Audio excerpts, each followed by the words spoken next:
Welcome to another episode of Feed the Trolls. And the premise of this whole show when we started was to kind of see what the temperature check was online each week, what everyone was talking about, and then we would choose that topic and kind of dive in and have a conversation around it and ultimately feed the trolls. So this week, we're doing something a little bit different. We've been talking lots about teams over the last few weeks. Now we're going to talk about a topic that always comes up, right? And it is criticizing players online and how that works. We're joined by Dona, and I think Hi. hello, and I think we have to just get this out of the way right in the beginning because obviously, Okay. yeah. Everyone remembers this little moment where obviously there was some criticism from Launders online about Nexa. You handled it very well in the end, but you did jump in and get pretty vocal with him about his criticism. You want to? Shit got ugly. Some would say. You know. Do you want to explain that situation to us? You want to break down what exactly happened? This is your chance now to give your side. I was still drunk from the after party. No, I love that. well, this thing, yeah, I mean, if you look at it, it's just, like, it's obviously like, it looks like, holy shit, she overreacted, right? I obviously did, right? I mean, everything is fine. I also talked to Launders in private. We're good. I also, like, the other day I slept one night and then I woke up and I was like, yeah, I think I went a bit overboard with everything I did. I kind of like jumped his throat for like yeah, let's say like small thing. So I said like, okay, guys, I posted that I went absolutely overboard and I didn't want to get personal, whatever. I also chatted with Launders, explaining some things. So we had like a kind of like a chat about it, and there's like no hard feelings. Yeah. Ceasefire. Ceasefire. Yeah. It's all good. It's all good. All right. But to be honest, this is also something that I told him. It didn't come like out of nothing. Obviously, there was like a lot of like Nexa hate going on for that time. So if you're like the partner, of course, it like eventually like it gets to you. Obviously like. I mean, I'm for a long time in like on social media. I've been a streamer for 8 years. I've done interviews. I've done all kind of stuff, and of course, you also personally get a lot of criticism. But it's always different if it kind of like hits your partner, and if you feel like it's like not really fair. And I remember Launders. He also like started kind of like criticizing him like right from the beginning. I think when they had the World Finals. Right. Okay. Yeah, saying something like I don't know. He posted something like, "Yeah, I cannot see." How this makes any sense to get him on the team and whatever. I actually didn't realize. I never thought of this angle because obviously in esports I'm pretty known for having a good memory. But I never realized in some ways, obviously you've activated the girlfriend superpower where it's like on the 28th of December at 12 p.m. And Launders is like, what? I don't you remember that? Okay, fair enough. By the way, though, you are actually getting at like a bigger point here though that I want to ask you about, which is one thing you're hitting on here is oftentimes why people think someone overreacts if they're a player, a manager, like a coach, is because oftentimes it might seem like the reply that they're giving is like disproportionate. Like, the person's just saying like, yeah, I didn't think this guy was that good. Yeah. And it just seems like, oh, they're hating on him. But what the point you're making is usually you're not really just replying to that guy. It's more like that guy's the straw that broke the camel's back, right? You're thinking of all the worst comments and all the other people. And the problem is you just pick that person to sort of be the one you battle, right? Something like that, right? At this point, it was Launders. Like he was just there at the right time. Sure. And I was like, okay, like I'm done with this shit, like, and there was also something else where like what I really found like unfair of him. Like I remember when I think when G2 started banning Mirage, he like started like to push this narrative that they banned Mirage because they couldn't like they didn't have a good A-side anchor. Oh, like, sure. He made a trade, and it was really like it was just not true. And like obviously I cannot like say like share a lot of information, but I can tell you like like this is something I told him also in private. Like, dude, it's like literally not true. Like they just the players didn't perform overall well at this time. Hooksy didn't like to call on that map. They didn't have the best mid control, and eventually, like it was like literally an IGL and coach decision. Okay, let's not play this map and let's try Vertigo. So it had nothing to do with Nexa, but Launders just like put it out there and blamed him. I didn't understand it at this time, But I didn't say anything to it. I was like, yeah, whatever. And then there was like the another thing, and then I was just like, okay, bro, like like now you're going too far, at some point. So yeah, this is why I kind of like lost it in the way. Obviously, it was like not the best thing to do. I mean, I acknowledged Yeah, it's all good. Yeah. By the way, like, this isn't like a trial. I know, I know. You Yeah, I know. not have to ask it. We just meant more like that example because it's a good example of what But we're going to talk about. It is a good example. I think it is a great intro. Obviously, like, no one is like perfect. So I also like acknowledge that I think I should have handled it like way differently, which is fine. I mean, you learn from stuff like this, as long as you like, are reflective enough. But yeah, it was like not the only thing, and it was just like not only about the players. And the thing is, if you have like inside information about what's going on in the team and why certain things are made, and then you see like comments on the outside that are just not accurate. This is also, by the way, what I meant back then. Obviously, like I like, I said like something like basically the problem here is people think you were trying to just say you know more about CS in general than Launders, but you meant you specifically know what's going on in G2 and he's guessing, right? Something like that, right? Yeah, it was worded very bad. Like obviously Launders knows a lot about CS. I told him this as well. Like it's a no-brainer. But he still, even though he has understanding of the game, he still doesn't know how things are actually made. You can't know everything. Yeah, you can't. And also, by the way, just so people know, we'll get this out of the way at the beginning. She didn't actually mean Launders is ugly, even though that is fucking hilarious. And I low-key wish she had have actually been saying that. Because obviously, first of all, the reason it's funny is Launders is actually very good looking, to be fair. But he actually is like a fucking model. He could easily be one, couldn't he? Like with his boxy shit. But she just meant ugly figuratively, as in like what he was doing was ugly. Even though it was pure banter, that again, he just saw a comment like, you fucking ugly hit. Like, I mean, shit, at least I started a meme, right? Yeah, it's true. It was memeable, I have to say. It was. Yeah, it's fine. Like, and by the way, fair play to him that he did do the good joke. Yeah. Where, if someone says you're racist and sexist and ugly, you go, "Hey, ugly." He basically did like that joke, didn't he? Like the one where you just do that, which is pretty good. Fair. By the way, the actual banter was legit in this combo. I thought it was pretty. And also, I'll give you props. It's actually very rare that people, if they think they are in the wrong, actually apologise. Like that's pretty rare that people do that. So fair play.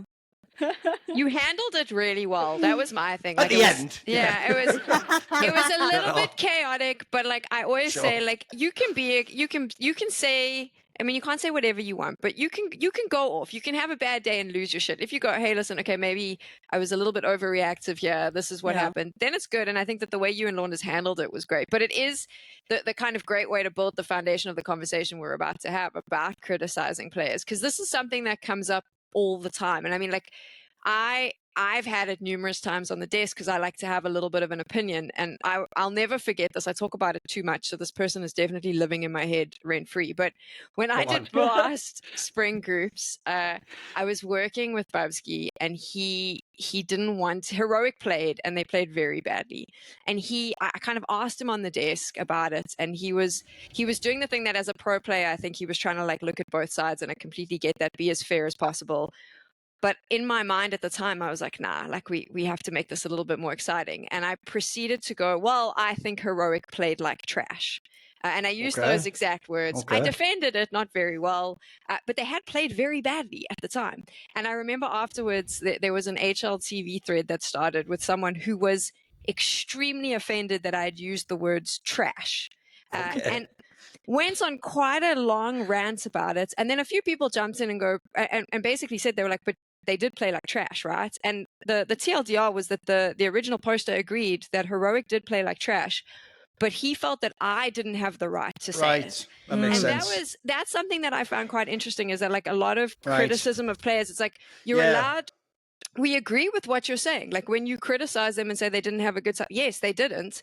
They played like trash. But there's like this weird perception, Thorin, that you're not allowed to say it. Like you have to sort of sugarcoat it. Why do you think that is? I mean, there's a few angles for that one. Like, first of all, I do think the problem you have with a lot of broadcast work is people just think of American sports, and American sports traditionally were the idea that you had to be very advertiser friendly, so you don't try to upset anyone. You never swear. You got the suit on, the microphone. You're really professional here on Sunday with the NFL or whatever. Like, I think a lot of people, they're essentially used to that being what their expectation is when they watch a broadcast. So they think, even though as you're saying, it's not that they even disagree. They just think basically the host shouldn't say that. Like, I noticed they have all these weird ideas, which, by the way, I always say, like, I must have missed when someone slipped the rule book for what to do on broadcast under the dogs. I never got one. Like, they think all weird things, like the host can't have an opinion. You have to, like, again, like that, you have to be like, neutral, like, oh, who can know who was better in that game? Like weird stuff like that. So there's that. And then the other angle that you've just nailed as well there is, which actually I don't think another factor that happened with Dona and Launders is, in his case, she did disagree with him. But sometimes if you ever argue with people, You'll find at the end they totally agree with you. They even think themselves that they played bad. But the problem is, like you say, their premise is like, but you can't say that though. I'll give you the example that I think everyone will be able to relate to. So here's the joke. I don't come from London in England, right? In fact, anyone who's not from London, spoiler, it's like if you're not from Paris in France, you usually hate the people from London. You think they're all annoying and idiots and elitists and they're not like your area and they're totally out of touch and they're not like, they're like some weirdo set of people and you're the real people of the country. It's what people typically think, right? But if you asked me about London, I'd tell you all sorts of things. It's fucking shit, it's noisy, it's too expensive, the food there's over it. But here's the problem. If one of you starts telling me England shit and English food shit and you went to London, even though I agree, part of me would instantly feel like a little like hair on the back of my neck. Wait a minute, what? And I'd want to defend them in a weird way, even though I sort of agree with you. Because again, it's sort of like, yeah, but I can say, because I'm allowed to say that they're bad. So that's what the fan thinks. Like, I'm the fan, so I love them, so I can say they're bad. But they think you're a hater if you say it. So I think that dynamic happens as well. I feel like that's like quite common too. I mean, Donna, for you, do you think, because this is something that, I mean, we do it on broadcast, but content creators do it as well, where there is a little bit of an over-exaggeration sometimes of a narrative. Like, I've done this so many times. I love building beef between players, and they're like best friends off camera. But now I got to create this like fake war between them and get people convinced that like there's a personal thing happening here to try and make it exciting. Like, she actually invented this whole thing between me and this Lithuanian player called GL. I actually like him. He's a cool guy, but she like said it'd be more cool for the scene if there was like a back and forth, So we're trying it anyway. I'm just trying this beef thing she told me about. It's that was all me. That was all me. I did not learn from the feed of Duncan. Okay. I was actually about to ask about the whole JL and you thing later, but we can get into it. Now we know. Yeah, it's all good. But do you think that maybe like sometimes is it going too far? I mean, do you understand, obviously yourself as a content creator, do you understand why, sometimes we have to make a very strong statement, or do you think that we need to find a little bit of balance, I suppose? It's actually a great question because I am like kind of like on both sides, right? I also like am making content and I know creating engagements and like whatever is like really good. Like it keeps people like, on track and more interested. So on the broadside side and creator side and whatever, I 100% understand that. And I also know that people react more to like beef and drama and hate than on positive things. It is just how it is. But I'm also like obviously on the other side because, it's not just like, being in a relationship with a player myself, but I'm obviously like also more in like this like player circle. I'm also friends with other players and partners of players and whatever, like, being in the scene for a long time. Also like, you get to know a lot of people, managers, coaches, all kind of people. And you see the whole other side of it, Right. And I actually had like a very interesting conversation. I think it was the ESL Pro League with the sports director from Australis. We were like, it was just like random, like we were like all sitting in this like launch waiting for the matches and stuff. And we had like a random conversation also about like this whole hate trend, like all like this trend on hating and whatever, because obviously you have seen the certain players from Australia also received a lot of hate. Oh, the Xerox people, of course, sure, yes. And we, we like kind of got into this topic. And like, if you talk with people like that, they see it from a different side because they see the players as people and they talk to them and they're like more open. So they also see that it's not that easy, like, from the outside it's great engagement or whatever, but if you're like a team or a player and you get hated on all the time, it is really hard because you're like trying to do your best in your job and there's a lot of pressure. And it is not the easiest life anyway. I mean, I know people always say like, oh yeah, you're getting paid a lot to play video games, but it is a hard job, Oh, of course, if you have like a whole community hating on you and talking shit about you and a lot of things maybe not even being like justified, it is really, really hard. Like you really have to learn to handle with that stuff. And I think some people handle it better than others. So I think we have to find like a healthy balance. Because what I've noticed, I don't mind a little banter and a little beef. I think that's fine. But like this, like whole like JL Thorin thing, for example, I think that's funny in my opinion. But there has been like also like really like how to say, like really harmful hate. For example, also like with the whole Stavin Jabi situation, Eam received a lot of hate for some time. Obviously also Nexa, and a lot of other players, or like right now Apex when Vitality is not doing good. It's always like that. And I think it's not good because I feel like it became a trend to hate somehow. And like, I feel Sure. like the community is like literally sitting on hot coals, just waiting. Sure. Who are we hating next? Who are we Yes. jumping on next? You know? Yes. And I think it is getting also amplified. Do you say amplified? Amplified. Amplified. Yeah. Yeah, It's getting also amplified, I think, by broadcast talents as well, because when people like this like engage in it, even if it's outside of the broadcast, like on Twitter or YouTube, or also people like you, Thorin, and like Maui here and there talking trash about Kyle or whatever, you know, like just like some examples. You know, it really like I feel like it gets us rolling even more, and it becomes more toxic. And I think we have to try to find a healthy balance, you know, like you can have a Sure. good banter and obviously healthy criticism, but I think it should not go to like the really like hateful thing. And Sure. I've noticed a really toxic shift within the community. I mean, the CS community has always been kind of a bit toxic, but I think it's a bit sad because I have also friends who are like following the Dota esport, and they say it's completely different from CS, for example. And I think it's sad if like this toxicity gets like so pushed, you know? I agree with you that there is, because this is something that I'm trying to be a little bit more cognizant of, is like, obviously you're making, from a broadcast point of view, we make these narratives, and like you said, like we're making the banter and the silliness or whatever because it's entertaining for the event, and our job is obviously to get people invested in the games that are being played.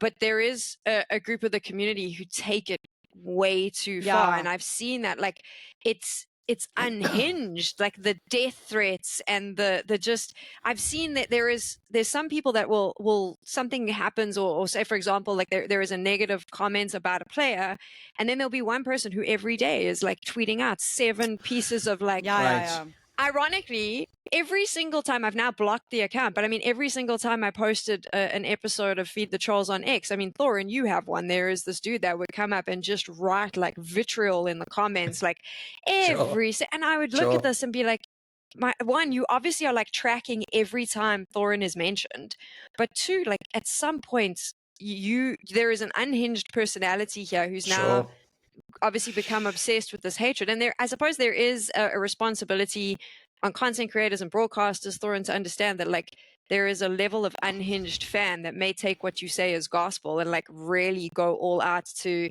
yes, hates on the internet, but there is also concern from my side of like physical harm as well at an event. Yeah, but go on. You can go if you want. No, sorry. Just because she said also because Sam said physical harm, there's also something that like I'm a bit worried about, because like a lot of players, they're like, you know, from like not older generation, but like let's say like everyone 25 plus maybe, you know, like it's a bit different, you know, like I would say like they're a bit different than maybe the new players coming in who are like now 17, 18, who maybe grew up a bit more like only with social media, who are more like isolated. I honestly also worry that if this trend keeps going on and people just look, who are we blaming next? Who is the next scapegoat? Oh, no, where you going? People are probably going to kill themselves, right? Yes, and this is something. I feel also like eventually someone who maybe struggles in real life as well with something, or he's like fighting anxiety, depression.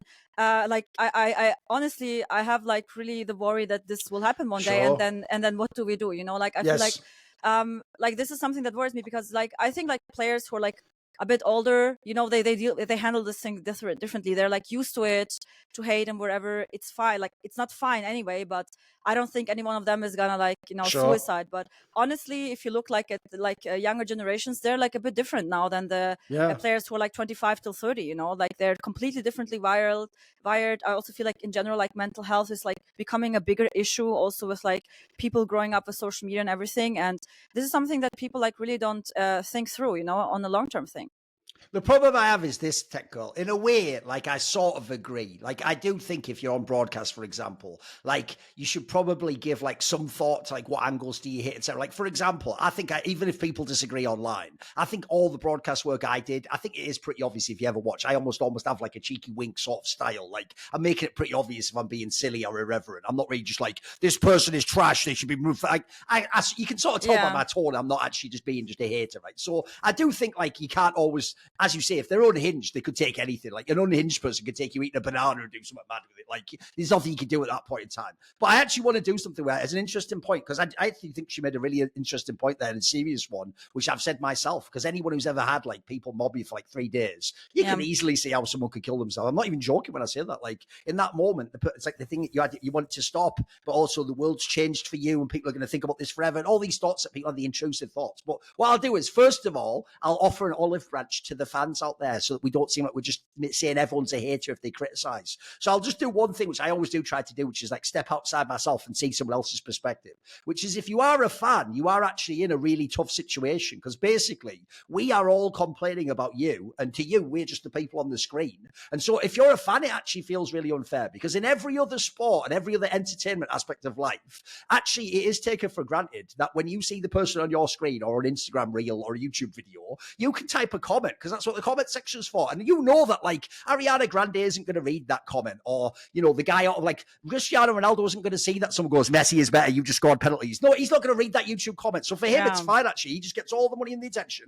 They get to put the hate comment, and it's sort of there's no harm, no foul. And I think first of all, unfortunately, modern fans don't realize that isn't true. Like in this analogy, this is like if Cristiano Ronaldo read every YouTube comment. There are players like that. There are content creators like that. There are people who really will read it all. So then they themselves aren't thinking this person's reading it. They're thinking almost like they're talking to the TV, as it were. Like they're sort of just saying, oh, come on, you idiot, get him off Southgate, get a different. They think they're just doing that. And also, by the way, that's the other problem. That is the comment section. That is where, by the way, like spoiler, we're doing all this convo, and I would agree with you. Like if you talk about like how broadcast talent gets hated and what it's like to be mobbed, I would totally agree with you. And in that moment, I'd be on your side. But if the England team loses in a match in the Euros, I'm going to tweet out the same thing. Get fucking Southgate out. He's a disgrace to this. Even though if he read that, I'm sure his feelings would get really hurt, And then also, there's one last thing to say, which is one thing I do think this is actually just a problem with the industry. I'm afraid it's not something we can fix. I do think in a weird way, I can understand why fans go too far. Like they don't just say you were bad. They're like, this guy's a piece of shit. Kick him out the team. Like everyone in the team hates him. Even it's not true. It's because in a weird way, that's another problem with social media, which is the loudest, most obnoxious voice gets all the attention. So first of all, if you want, like, for example, G2 to change a player, you don't go politely requesting G2 management consider upgrades at certain positions with these spots, because that message will never get out there and become viral. What you do is you go, it's a disgrace what G2's doing. They have to change the team. They're killing Morrissey's career. And Nico's going to... You have to make it like hysterical tone so that then people go, oh my God, what's going on? Is it on fire? And then I also think, lastly, this is like kind of a subtle point, but it is a real thing, I think.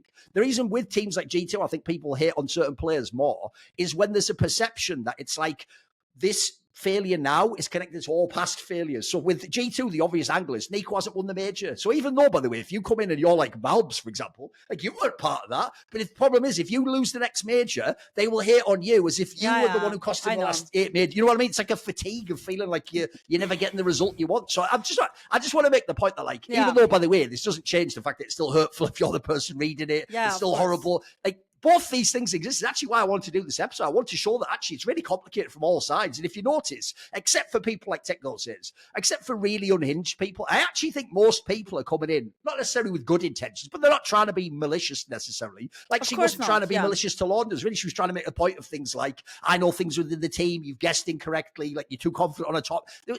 It's why I actually think it's an interesting topic to unpack a little bit. It's a really good topic, honestly.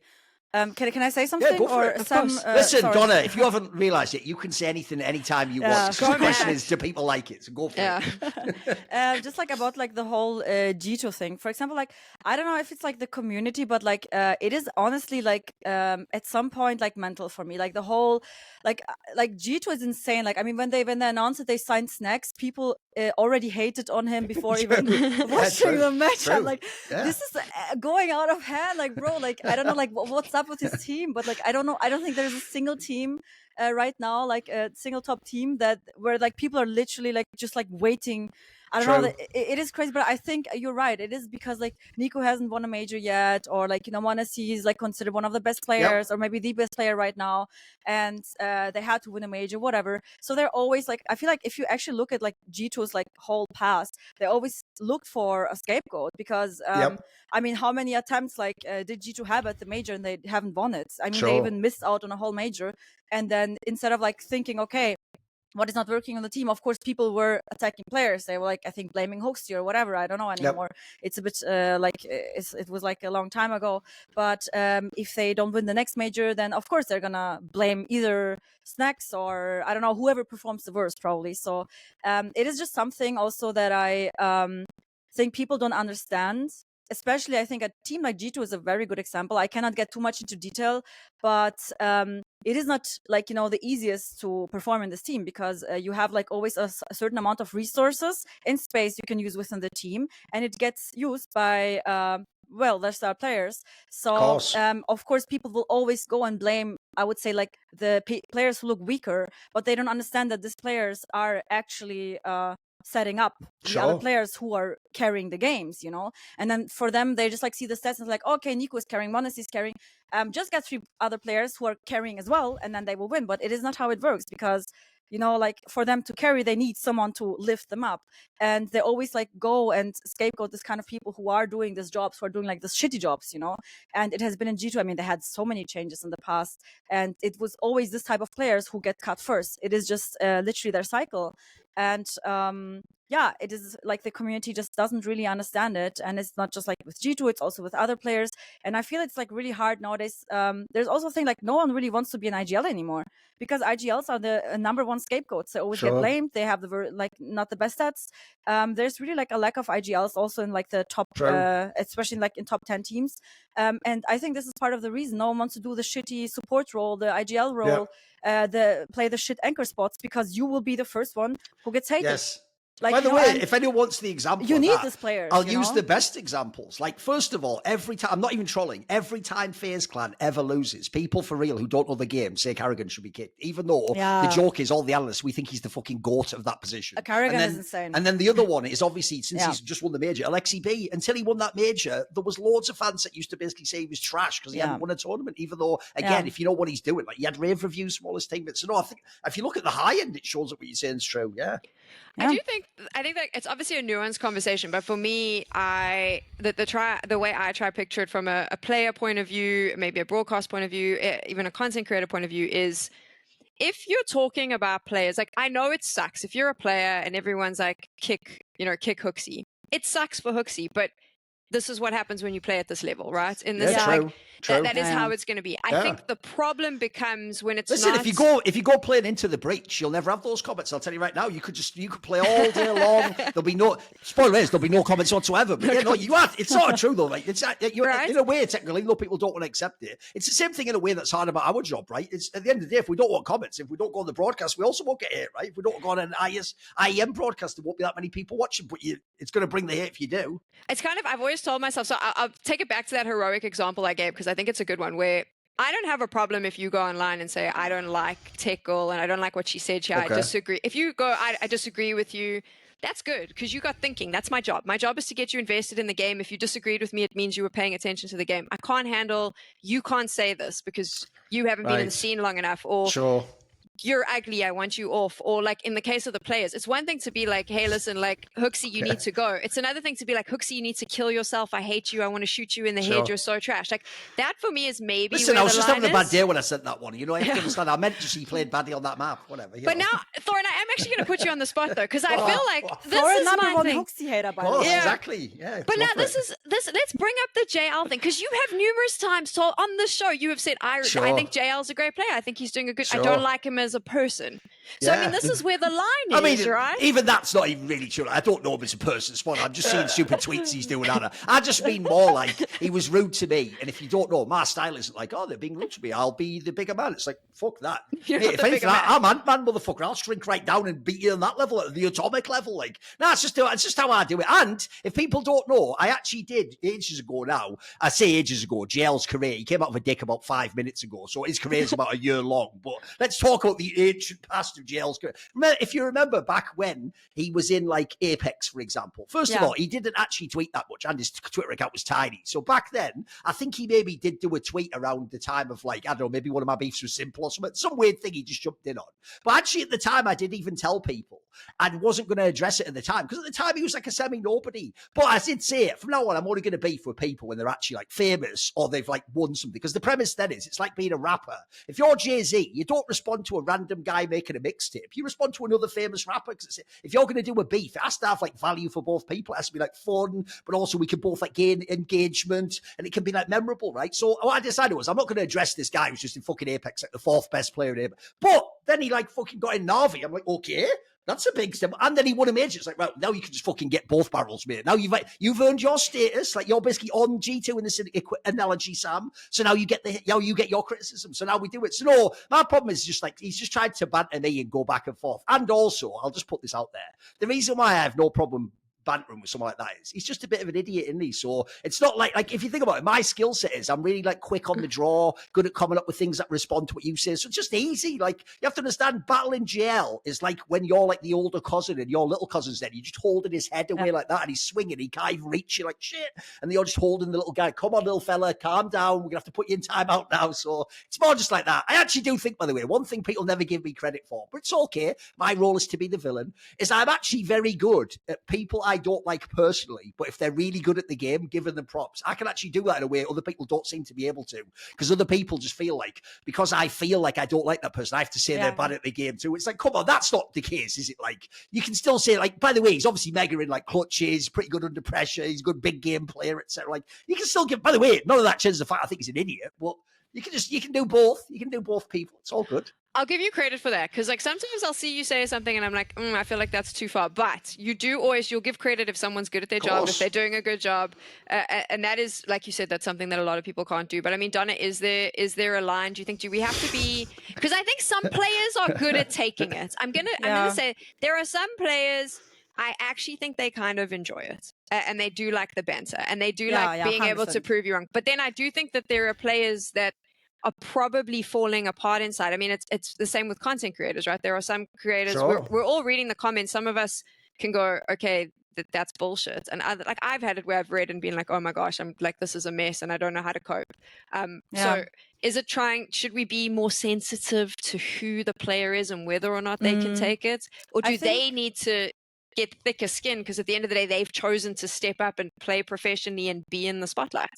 I think most players already have thicker skin, to be honest, because I mean, the amount of messages they get, even if they perform well or losing a match, even like from mad batters, not just like community, is insane. So I would say everyone who has played at the top level, even in tier 2, they have thick skin. Like, trust me, it is like the amount of hate they're getting is insane. I think like normal people would probably not be able to cope with that, you know. I think they're also getting much more hate than creators. Like, obviously, like I also 100%. Receive hate as a creator, especially if you're a woman in the scene. It's like even worse, like, you know, you're just like a bigger target. But it is nothing compared to what some players get. And I have heard all kind of stories from different players, and like, you know, like they all talk with each other, obviously. What I think is, as I said, banter and a bit of beefing, it's all fine. Like the whole JL Thorin thing, I think was kind of funny. Honestly, I think you went a bit too far with like the whole Hooksy hate, to be honest. At some point, I just like thought, like, you know, like you made him like your main target. He wasn't like you know, like he was like the only issue in the team when it wasn't that simple. But you know, I give you that. It was like, you know, your opinion. But I think what people, or like especially like talents like you, have maybe to try to fix is just like to be a bit more fair. You don't have to be sensitive. You don't have to touch players with like child gloves. It's not what they're like. They're not like sensitive people who you have like to say, dear player, I really advise you know, like whatever. Like, this is not necessary. I mean, they're like whatever. But I think it has to be fair. And sometimes just like I think people like players get too much criticism when it's not really their fault, you know. And like there's like multiple examples, you know. Obviously, like every player will have a bad performance here and there, but there's always reasons. For example, I can give you a good example now. I think I see like I kind of like get the feeling that people are starting to criticize Ropz more and more for dropping off. But people, I think they don't really look deep into it. This is also something I remember I think I said to Launders something with, I didn't say he doesn't know CS, but he doesn't have the deep knowledge, which of course he has it, but like not like on how the team plays. Because if you like, talk more with people within the scene, actually know how they're like, how maybe what systems Basically, they have. here's the way that, again, it's just you misphrased what you meant. What she meant by this is the analogy. She meant, when you say deep knowledge, people again think you just mean Launders doesn't know the game well. What you meant was Launders has like horizontal knowledge, like this. He knows a lot of areas, but in this one area with G2, really that in depth, like on that particular one, you can go really in depth, whereas he just knows general knowledge, right? Yeah, and of course not in every matter. No, exactly. I can, for example, if you ask me something about mouse, I will not be able to tell you that much. Exactly. But for example, I know, like, especially like with Ropz, for example, I know it also like from like first-hand sources that he was working very well with Twist. It was just like the combination of Twist and Ropz working well together, where Twist would also like support him a lot. And now that Twist is gone, is in Liquid, and they got Frozen plays differently. Frozen is a great player, but he plays differently. They don't have like I would say maybe like the same like how to say like synergy. And this is something that people also like don't really see. It's all about synergy, and there's like so many examples, and it can work with two players and it cannot be as great with other players. That doesn't mean that all of a sudden a player like Ropz got bad at the game, because he was one of the best when CS2 came out. He was like the giga nerd, right? Finding everything, doing everything.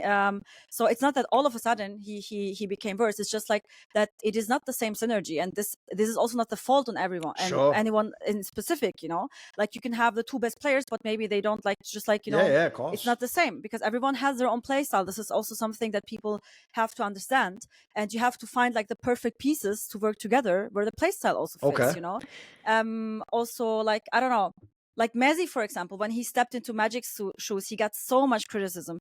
And what also, like, I think people don't know, Magisk is obviously one of the best anchors, but he also demands a lot of resources and support from his team to make him play good. And Messi was more the one who was giving back to the team. So obviously he could not perform as well. And then people just like see that and like, oh yeah, look how good Magus was. And like, you're bad, like. By the way, this is a perfect topic though. Let me pick this this up. It's just short-sighted. Because here's what's fun. This is also a secret reason I want to do this episode. It wasn't just to tell Donna the other reasons why she might be wrong or we have a different perspective. Also, I want to tell players off, because that's another thing about my content. We're telling everyone off. So I also want to point out to players, are you ready? You all think in this conversation, oh, brilliant, I'll sit back with a fucking pina colada, let Donna go off, yell these bloody analysts. No, players, you're unfair too. Are you out to find out? Sit down, Gel, put your little dunce cap on and have your fucking apple and chocolate milk and listen, catch a bubble, listen. So what happens is, here's where players are really unfair. And I agree, by the way, absolutely, as broadcast, that of course, humans are unfair in general. We have people with biased against it. We all have these flaws, obviously.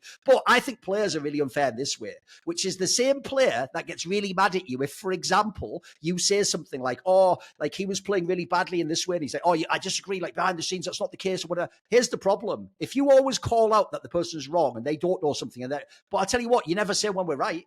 Have you ever noticed that, pro players? Have you ever noticed how the same player who goes to me in a bar after an event, like, oh, what the hell? You said we were going to lose. Like, we're better than that team. I noticed when I call that his team to win a match and then they lose, he never comes to the bar and goes, sorry about that. I know I've made you look like a complete fool. And they never do that. So first of all, it's called quid pro quo in English. If you want us to do something, you scratch my back, I'll scratch your back. In that scenario, you have to like be equally fair if you're a pro player. And then I think actually you've also nailed what to me was the obvious main problem you had with the Launders thing, which is this notion. And by the way, I can actually relate in a way maybe you don't realize, which is you're having the same problem a journalist has, Donna, which is when you know things about the scene that you yourself can't say, but you know them and you checked and you verified they are true. When someone talks about that topic, even though in your brain it's like, don't say that, you can't say that. When they say the thing you know is wrong, you feel like essentially you feel like to not say it is like you just, I need to say it. Like, it's so hard to not, because you know they're wrong. In this particular case, it's not even a guess. You actually know, like you're saying, maybe the speculation is like, oh, maybe he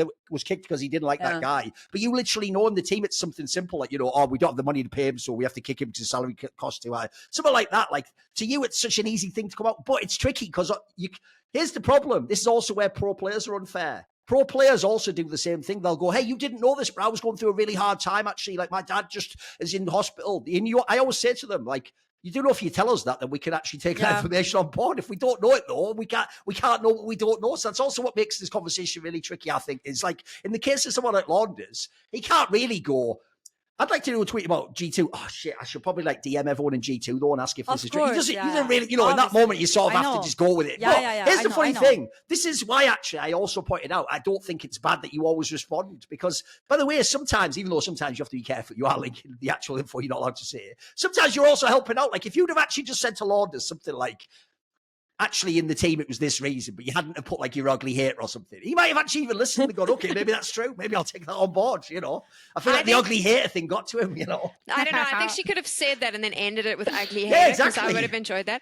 Oh, at the end, do the tweet going, look, listen, you're not right, actually inside, and at the end go, but by the way, you are ugly hater. Just do that as well. Get both sides. Exactly. As much as we're saying all of this, though, to be fair, I have seen like a shift in the community. There is, and I don't want to say the majority because I feel like that's not really fair, but I am fascinated by the mental game. I truly believe at the top level of Counter-Strike, it's mentally the difference between winning and losing, because everyone is at a really high skill level. Yes. So I'm fascinated when teams arrive. Like I like watching them. I like watching their behavior when they set up, the communication and stuff, because you can tell a lot when you're watching teams set up or in between maps. If there's arguments, you can kind of see it in the server. And I'm always asking questions about that. And I think that like a lot of players, like Dona mentioned, cool, you're hating on this player, but you can't actually see that they're setting everyone else up for success and things like that. But when you have this conversation about how are they feeling mentally, or now that there's been a shift, you know, is there maybe a personality clash? A lot of the time the community goes, well, shut up, here's the stats. Like, that's fluffy. You don't know Counter-Strike. Essentially, they don't want to consider anything outside the server, basically, right? Yeah. That's pretty much. And I do think that the beauty of this game is that so much outside the server plays a part, right? Yeah. But it is something that like the community is just sometimes really not interested in. And then after the fact, when you say, oh, well, actually, like this person's dad died and they were still playing, they're like, oh, that's amazing. But they move on. So maybe there's also that there is that situation of like, maybe it's I don't want to say the community's fault, but it's necessary to change that idea that this is all just what's happening on the PC, and understanding that there's like so much more to what happens in a team. And I don't know how we do that or how we convey that message, but that is something that I think is kind of missed a lot of the time. By the way, I'll do that like meme, the duality of man. I'll show you the two different sides of Thorin, right? So on the one hand, the problem is, I even let you finish there, but I thought up instantly a straight fire joke about GL related to what you're talking about, which is, you know, the idea of like the mental game of CS, right? This is straight fire, right? I would even do this on a desk. I might even do it later this year. We'll see, right? Basically, the joke would be, obviously, the problem in the game is, if you think about like what all the great teachers of like consciousness talk about, it's the idea that like you need to achieve enlightenment, like you need to basically like remove all distraction and be able to just focus on one thing. And actually, if you ever read about great sportsmen, like people have to concentrate under pressure, the whole thing they say is it's like a Zen concept. It's the idea of single point awareness. You just focused in this one tiny area, all of your consciousness onto that one thing. So the joke is, now I know why GL's so good in clutches, because he can only process one thought at a time anyway. So anyway, there's the joke, right? Then it's all good. It's all good.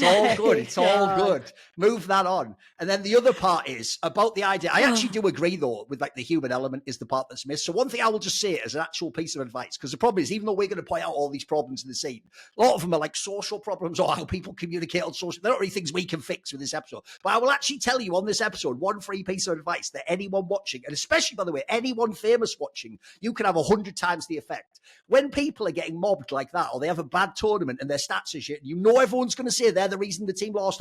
If you actually, by the way, it's not even if you think it's untrue, if you just like the person, you care about them as a person, not just the player and the stat line in the server, if you DM them, not publicly do it, if you do a private DM and you say something like, I know you're going through a lot, but I actually think you're a good guy, or I like the way you play, or people don't see this element to you. And by the way, you can even ask Nexa. I've literally done this to Nexa. Like sometimes there'll be times when people hate it, but it's like they didn't see that actually, you know, maybe he played a spot well, just didn't get the frags. So if you do that, I actually think that does have a massive effect. I can tell you myself, when I've had the time for a week, everyone's hating on you, or one or two messages like that can really like actually get through. They can sort of slip through the defenses. And they will be heartfelt. I actually think that it's like, it doesn't seem like a big deal, but that can actually help. That really does help, I think.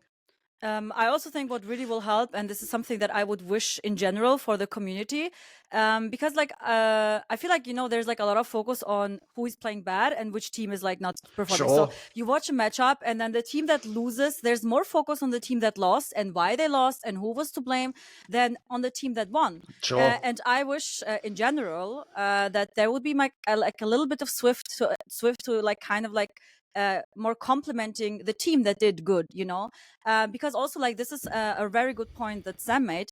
the scene right now is so competitive. I think people don't really see that. Like the teams, like there was like always times when the scene wasn't as competitive. And you had maybe one team like dominating, but it was not because everyone else was like, like this team was like the best ever, but the others just like didn't catch up yet. They had things to work out, whatever. Right now, I feel the scene is very competitive, and like losing to another top team doesn't mean that you're like you're doing anything wrong, or that the IGL needs to get kicked or someone needs to get kicked. It just means that it's like so competitive right now, and the other team just like played it better. And I wish that there would be more focus on the good things, on the positive things. Like, hey, this was such a great call, or this was such a good setup, such a good play here, and this team is doing well, instead of like focusing on Sure. we talk 10% about the team that won and 90% about the team that lost, and who was to blame. Like, in general, like also from the community, I wish really that there would be like more focus on that, because it's also like a nice feeling for the team and the players and everyone included, to also see like props. Hey, you did amazing, you did good. Just like when I remember when Navi won the major, there was like of course a lot of people were like happy about it, but there was also like so much going on with like fluke whatever here then, and this narrative went on until they literally won esports World Cup. Sure. And I think that's a bit unfair, because they have worked so hard, and they like for Navi it went like this. They went up, peaked at the major, then they went a bit down, but then they went back up, and it is like a normal process. You cannot always go up, because Sure. other teams will catch up. They will anti-strat you, they will get better. Like it is just how it is. The scene is competitive, and like giving people props and teams props is so good, and it would be so healthy for the community.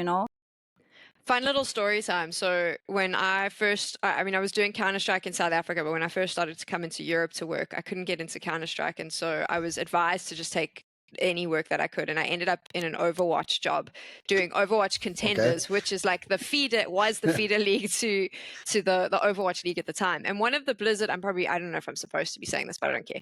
One of the things that Blizzard instructed us from the get-go, because it was like a whole season, was exactly what Dona was saying, where their rule was you had to be positive. So they did not like any negativity towards teams. So even if it was like a horrible stomping, you weren't allowed to be like, this team played like shit. You had to always talk on the positive. Now, for me, it was too far, because sometimes it's too much.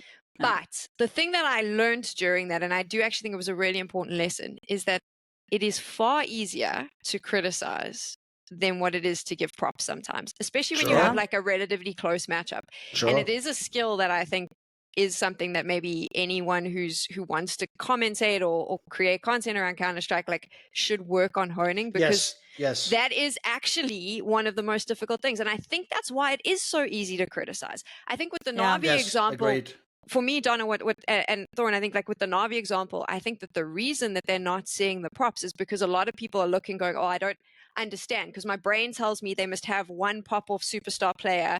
They don't have it. Therefore, this doesn't make sense that they're doing well. So it's easier to then it's easier to say it doesn't make sense, it's not going to work, then go, hold on, let me take some time to figure out why the hell is this actually working for this team. So I think that that's another thing, is just like learning how to look at something from a different perspective. But that obviously requires self-reflection, and no one really likes to do that, do they? By the way, though, that's another area I can give you some like prescriptive behavior that people in the scene, in this case, it's actually people like me, can do, which is, I do actually do this, but I'll point it out anyway, because maybe other people missed the point, which is, I do think one point we're getting to here as well is, one of the most boring things about criticism is, a lot of the criticism could just be a literal formula. What you do is, you're a 13-year-old person who doesn't know the depth of Counter-Strike and tactics and smoke lineups, etc., but you go to a HLTV scoreboard, you see who's bottom of the scoreboard. If they won, like when Navi wins, you go, what?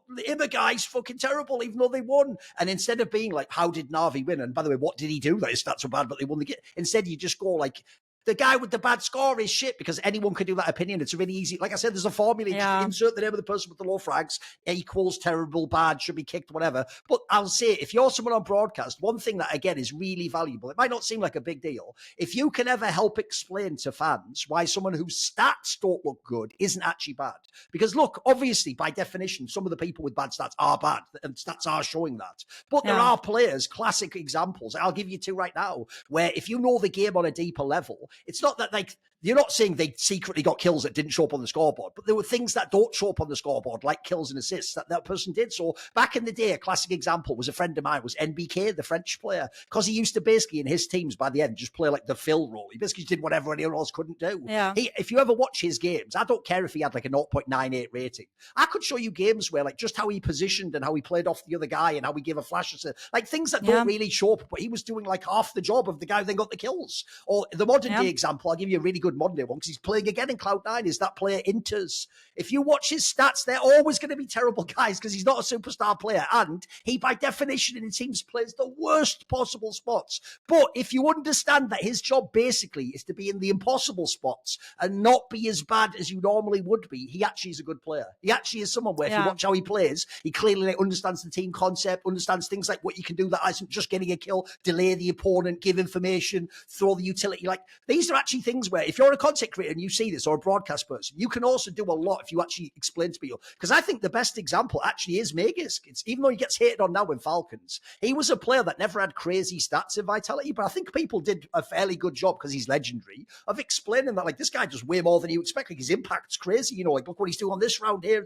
So I think that's something we can also do that helps the scene, because I also think you can have a counter effect, which is if you actually build up the hype, think about people like Perfecto where they got that crazy hype, it's like a star from support. I do think eventually, in the same way as the fan can just pick up who's the worst player, they also will copy what they think are like smart ideas that hasn't got out there. They'll steal that idea for themselves. They'll post that on Reddit. They'll post a comment. So you can also influence the community like that. 100%. Yeah, I agree. So where to from here though? Because like I don't want to stop memes. I like memes, Dona. Sure. Like I do like that. Yeah. I'll be honest. I thoroughly enjoyed you and Launders banter. It was a very enjoyable time for me for the day. I had a good giggle. So I don't necessarily want to. I don't want to see that go away. So what is the middle ground? Yeah, I mean, as I said before, I don't think like, for example, what you said when you worked like in Overwatch, you could only speak about positive things. I think that's also not the way. Like, I think we have just like to find a good middle ground. I mentioned also before, I think I like the banter here and there, some drama here and there. I mean, I think I even had like some mini drama with Maui Snake, like. Oh, sure. Like, I don't know what it was. He was like ranting on Nathani about his IGLs. Yeah, that was kiss, right. and I was like, how the fuck do you know how he's calling? Sure. Yes. That was, if people don't know, that was what inspired, look, I don't use my TikTok account. That was what inspired the infamous German joke about, what was it, chicken crossing the road, right? That was the famous one about Germans and humour, wasn't it? But it actually did turn out low-key. She actually does have a sense of humour, so fair enough. That's all. Yeah, but you know, I mean, in the end, it was kind of like, I mean, Mao and I actually like became kind of like friends after, so it was like all fine. But you know, like I think it's fine. Like you know, this is like at some point it's healthy. We can have a little bit like beef here and there, a bit of banter and like memeing around. That's all fine, as long as like it's all fine as long as it's like not going overboard and like not going out of control. And I think also like really like especially talents and content creators at some point, they also like have to like look at it from like a bird perspective and say like, okay, is this going too far? She means bird's eye view, but we get what she means. We get what she means. Scheiße. In German, it's like she was talking about that chicken again. Like, oh, look, the birds, he can't even see over the road. How can he know if he could cross and all of it? Well, in German, it's called like literally translated bird's perspective, but yeah, bird's eye. Okay, fair. Yeah, like I think like, you know, to like really see like, okay, is this fair at this point? Is it like going out of hand or not? And then I think we can find like a healthy balance, because I think still criticism is necessary. If it's fair and some memeing in here and there, it's cool. But it should never get like, you know, too much and too personal, you know, like I think eventually like also people like us have to say like at some point like, okay, stop, like, you know, like guys, it's enough, like, you know, because the community gets lost into the hate. It is really insane. Like they do not know when to stop and how to stop. So like I think there's also a bit responsibility like from the talents. Agreed. I do think Thorin, I don't know if you've noticed this, Donna, maybe you agree with me. The more Thorin goes at JL, the better he's playing. Are you on the payroll for I'm the Na'Vi? secret coach, exactly. I'm not the motivator, aren't I? Exactly. I was actually thinking about it now. I was like, the more you go at him, the better he plays. It's like a whole secret Na'Vi Blade trip that we didn't even know was happening. By the way, there's actually another angle people probably miss as well, which is the problem is whenever Donna comments on something behind the scenes, people just assume she only means because she obviously dates Nexa, so they think it's all about G2 and Nexa. But what they're missing is this. It's actually goes to the events and knows all the players, you idiots. Like, so the point is, even though to you it's like, but she doesn't, That's guy's not in GT. Yeah, but that might be another friend of hers. Maybe that's a friend in this other team here or this other squad over there, and someone she's meeting. And also, I'll just say, I think it's also a feminine strength compared to men. It's like we are sort of like in battle mode, and it's just about who's the best and who's better than the other, and this guy's shit. I think it's also more of a feminine thing to be like, there's a person behind the screen, and let's worry about their feelings and stuff. So I also think, by the way, that's actually something you are bringing to the community. You're bringing a different side. Yeah. Also, sorry, Sam. Oh, no problem. I was just going to say, I also think it's this assumption that because she's and this is something, I mean, this is a bit of the sexist play that happens of, oh, she's a woman and she's just the girlfriend. She actually knows the game. Like, she probably knows the game better than a lot of people that are commenting, but they just presume, oh, she's just the girlfriend. She doesn't know what she's talking about. I don't know if you've experienced that, Donna, but I've seen that online a lot, and I always chuckle because I'm like, she'd probably own your ass if you did sit down and have a conversation with her about it. Yeah, I've heard this often, honestly. Like, I mean, like, I think it was also like it peaked when like I had the whole Launders discussion, like that I don't know anything or whatever. But also like even when I did interviews and stuff or whatever, you know, like it's just like they assume you're like a woman and then you don't know anything about the game. But you know, I'm not just like a streamer. Obviously, like I play for fun. Like, yeah, I'm not like 3K elo or whatever. But just because I'm like not playing myself on a high level doesn't mean that I don't watch professional CS. I'm watching it for years. You know, I've watched a majority of the matches. I really follow it. And also, as we've proven, scenes. she's reading me and Maui's tweets, so she's getting all the in-depth info. She knows loads about the scene. Yeah.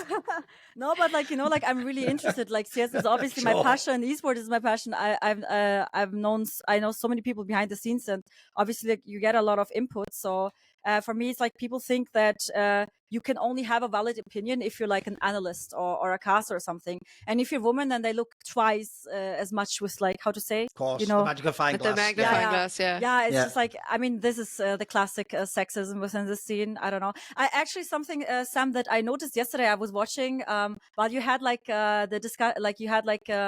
the post match analysis with Cadian, and you talked about the whole main character complex.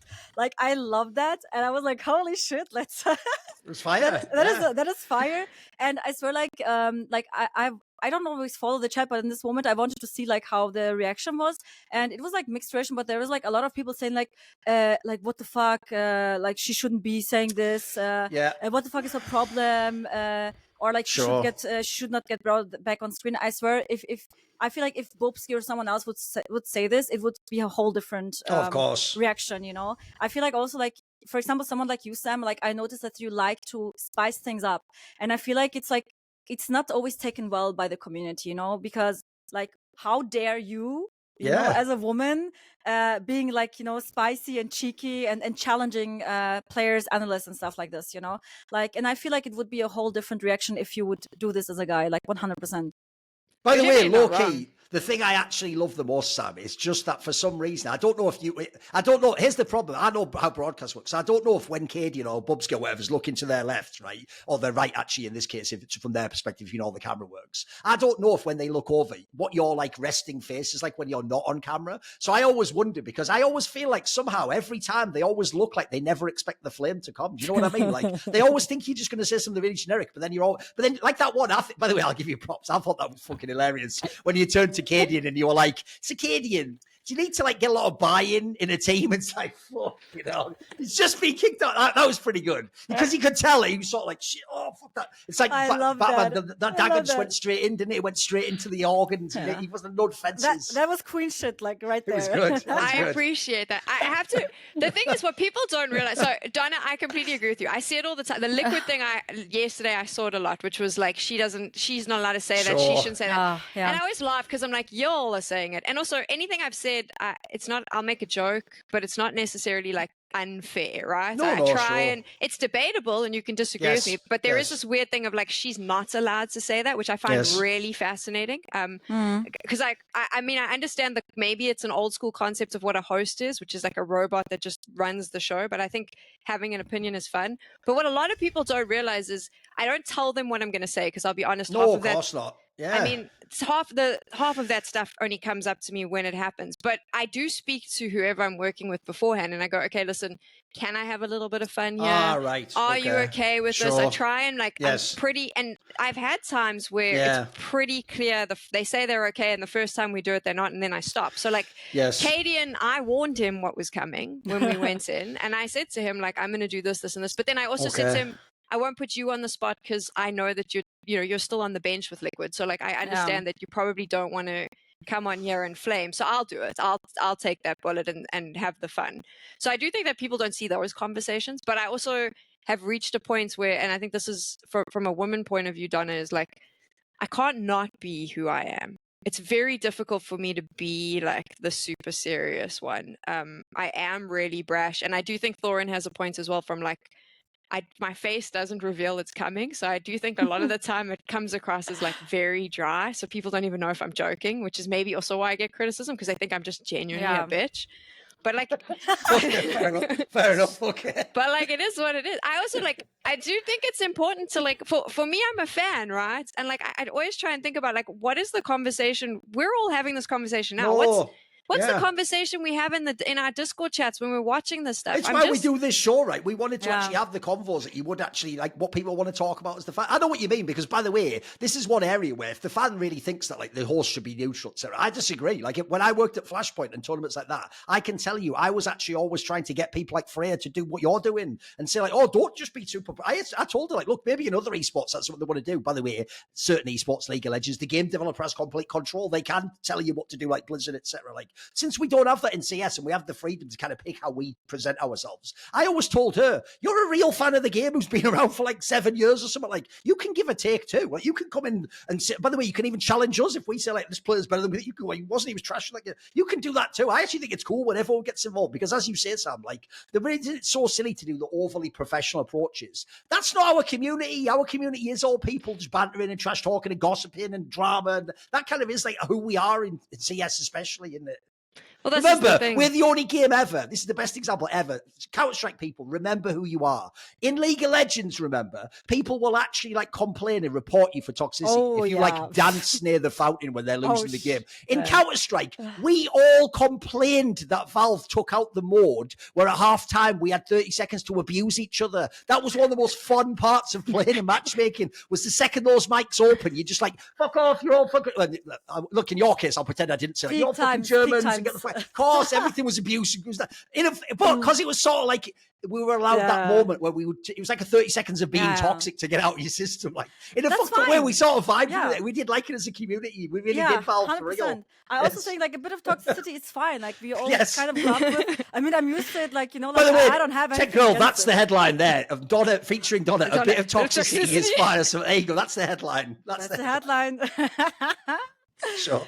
Yeah. On that note, this has been a really fun chat. I've had a lot of fun, a little bit of a different one. I'm also really proud of all of us. Not once did we go for the low-hanging fruit and throw the "they should be celebrated" line in while we were having this conversation. Oh, scheiße.